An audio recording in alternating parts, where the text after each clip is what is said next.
Buenos días chicos y chicas, espero estén muy bien, que en este proceso de Semana Santa hayan reflexionado y hayan hecho caso pues, a las indicaciones que se han dado por parte del gobierno pues, para seguir en contacto pues, en nuestras clases presenciales. Espero sea muy pronto y pues también darle las gracias a sus papás, a las directivas que pues, nos han servido de mecanismos en esta manera virtual. Con base en eso vamos a tener el día de la clase de hoy que van a ser frente a las reglas ortográficas. Pero para irnos a hacer las reglas ortográficas tenemos que hablar primero de lo que es sintaxis y gramática, ¿listo chicos? Que pues equivalen a lo que vamos a evaluar.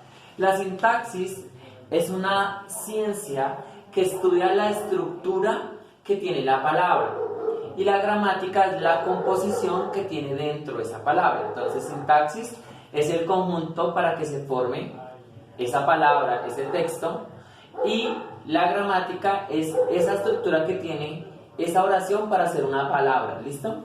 Con base en eso tenemos que iniciar primero con lo siguiente, que hay una vocal que pues todo el mundo la conoce, la identifica, pues las vocales son básicas, que es el primer sonido articulado pues, que generamos y pues por ende las conocemos. Luego las articulamos con las consonantes y con base en las consonantes pues formamos ¿qué? Lo que se llama una sílaba. Entonces con base en eso vamos a iniciar con las reglas ortográficas. Se dice que las reglas ortográficas es un conjunto que se organizan dentro de una frase, oración, párrafo y texto para darle un sentido y darle una coherencia. Donde se evidencia en el acento, en la tilde, en los signos de puntuación y en los signos de acompañamiento. ¿Por qué es importante esto? Para que tú puedas generar una buena estructura al momento de crear una oración, una frase o pues lo que anteriormente decíamos. ¿Listo? Esa es la gracia pues para que usted pueda tener claro que es bueno que usted reconozca esto para que pueda escribir claramente. Vamos a iniciar primero con el acento. Se dice que el acento es un elemento que lo que hace es buscar el sonido más claro, más evidente que se da dentro de una palabra o dentro de una sílaba. También tenemos que identificar que se le conoce también como tilde. Entonces, acento y tilde es lo mismo, ¿listo? Pero vamos a primero a decir que es una sílaba. La sílaba es un sonido articulado que se da entre dos emisiones, que ya sea una sílaba atónica o una sílaba tónica. ¿Qué es una sílaba atónica y una sílaba atónica? Pues es lo siguiente. La sílaba tónica, atona, tiene un sonido en la parte del inicio de la palabra. Siempre va a ir en la vocal al inicio de la palabra. Ejemplo, último, tiene tilde en la U. Suplicó, tilde en la U también. Y ágilmente tiene tilde en la A. ¿Listo? Entonces la regla dice que para las sílabas atonas va en la primera vocal que tiene la palabra. Para la sílaba tónica dice que mantiene una entonación más fuerte en la mitad de la palabra o al final de la palabra en las vocales, ¿no? Entonces como ejemplo tenemos cayó, mamá, suplicó y capitán. Entonces esos son los ejemplos como más básicos para poderlos identificar. Esto quiere decir que las palabras tienen un acento, tienen una tilde y por ende pues tienen que tener una emisión del tono de la voz más fuerte al momento de que pues, las ponemos en discusión. Vamos con la tilde. Dice que la tilde es un signo que se utiliza solamente en las vocales. ¿Por qué en las vocales? Porque son las únicas que generan un acento más claro o más propicio. Y hay un tipo de palabras que son claves para que se pueda identificar el tipo de tilde. Decimos que son las palabras agudas, las palabras esdrújulas o las palabras graves o llanas, perdón. ¿Listo? Entonces vamos a hablar qué es cada una.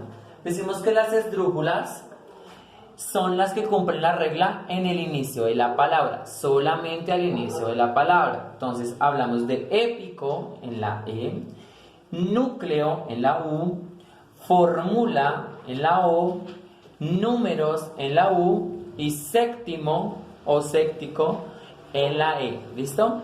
Recordemos la esdrújula solamente en la primera vocal de la palabra. Las palabras llanas o graves van en la mitad de la palabra. Entonces siempre va en la mitad pues la tilde. Entonces hablamos de la palabra león, telefonía, ergonámico, etcétera, etcétera. Y las palabras agudas siempre van a utilizar la tilde en las últimas vocales que tiene la palabra. León, tosió, mamá, apagó. ¿Listo?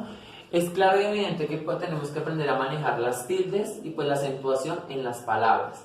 Cuando tú ya identificas eso, ya puedes empezar a crear oraciones.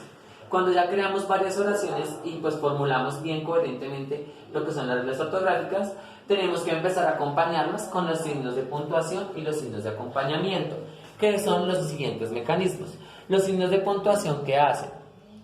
Lo que hacen es generar pausas cortas, medianas o extensas para que se den pues este tipo de pausas que se dan dentro del texto.